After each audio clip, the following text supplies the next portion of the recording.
श्री संतोष दशरथ चव्हाण यांचं गार्गी शिवकालीन युद्धकला प्रशिक्षण केंद्र हे बदलापूर येथे आहे आणि ते या केंद्राच्या माध्यमातून तलवार, भाला, लाठीकाठी, कराटे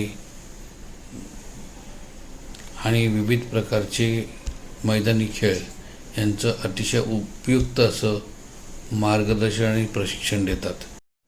या बदलापूर येथील या त्यांच्या केंद्राला आम्ही भेट दिली आणि तेथील त्यांची जी व्यवस्था आहे ती पाहिली आणि त्या संदर्भातली माहिती संतोषजी चव्हाण यांनी आम्हाला उत्तमरित्या सांगितली. यांचे मनपूर्वक धन्यवाद. सरांची इन्फॉर्मेशन आपण घेणार आहोत आणि सर जे काय खूप मोठं काम करतात आहे, म्हणजे आम्हाला जे अपेक्षित आहे की छत्रपती शिवाजी महाराजांसाठी जे काय काम करायचं आहे म्हणजे आम्ही त्यांचं देणं लागतो, त्याची परतफेड आमच्याकडे होऊ शकत नाही, पण थोडीफार जी होते. सर सांगा. मी संतोष दशरथ चव्हाण.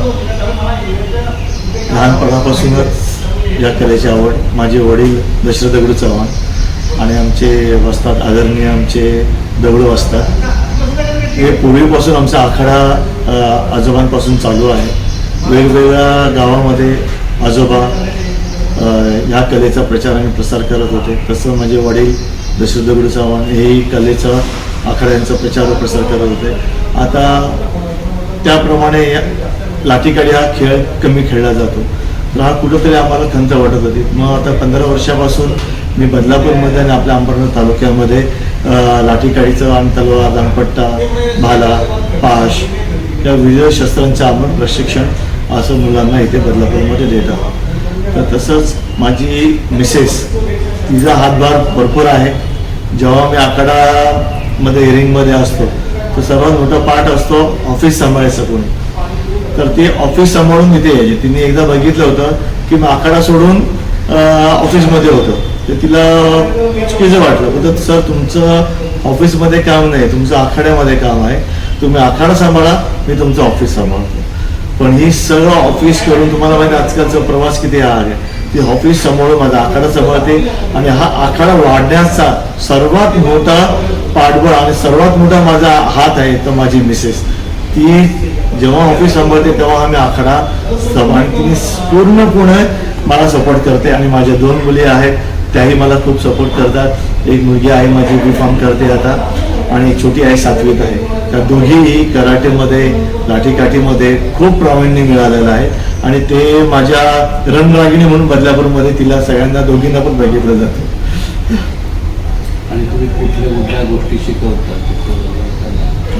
आपण शस्त्रकला तर पूर्ण आहेत आपल्याकडे, तलवार, दांडपट्टाही आहेत आणि सर्वात मोठा आमचं एक उद्देश होता की महिला सक्षमीकरण करायचं. तर मग काय वेगवेगळ्या प्रकारे महिला सक्षमीकरण, कोणी शिवण क्लास घेतो, कोणी कॉम्प्युटर क्लास घेतो, कोणी विविध अशी योजना राबवतात. पण मॅडमचं आणि एक विशेष होतं की आपल्याला गावखेड्यात जायचं आहे, तर गावखेड्यात आपण कसं पोहोचणार, तर एकच माध्यम होतं की त्या मुली इकडे येणार ना, तर आपण तिकडे जावं. तर 2014 साली महिला व बालकल्याण विभाग, जिल्हा परिषद ठाणे यांच्यावर आम्ही एक मॅडमने एक प्रस्ताव मांडला की आम्हाला सेल्फ डिफेन्स मुलींना शिकवायचं आहे.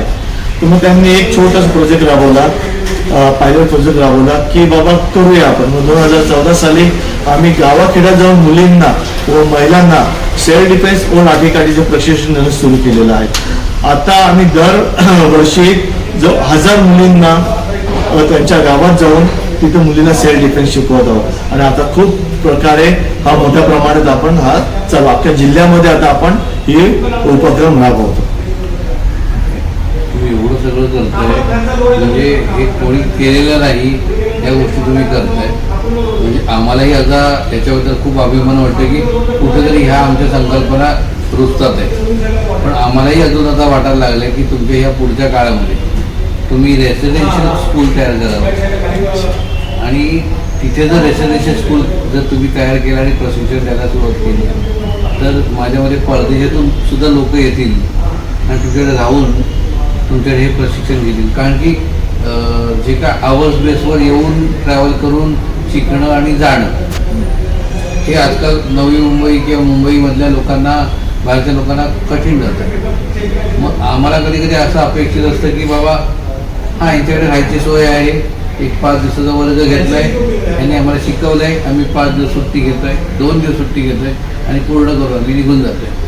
अशी जर सोय भविष्यामध्ये तुमच्याकडनं झाली तर खूप चांगल्या प्रकारे ही शिवाजी महाराजांची युद्धकला जी आहे किंवा इतर जी माहिती आहे ती सविस्तर लोकांपर्यंत जाईल आणि आपला जो समाज आहे तो खऱ्या अर्थानं शारीरिकदृष्ट्या, मानसिकदृष्ट्या सक्षम होण्यासाठी तुमच्या सर्वांचे जे प्रयत्न आहेत ते फळाला येतील आणि तुमचं कार्य जे आहे ते खूप चांगलं आहे. त्याचं अभिनंदन करतो दोघांचं. आणि एक महिला जेव्हा पुरुषाच्या पाठीवर उभी राहते ना तेव्हा काय चमत्कार होतो ना तो खूप अप्रतिम आहे.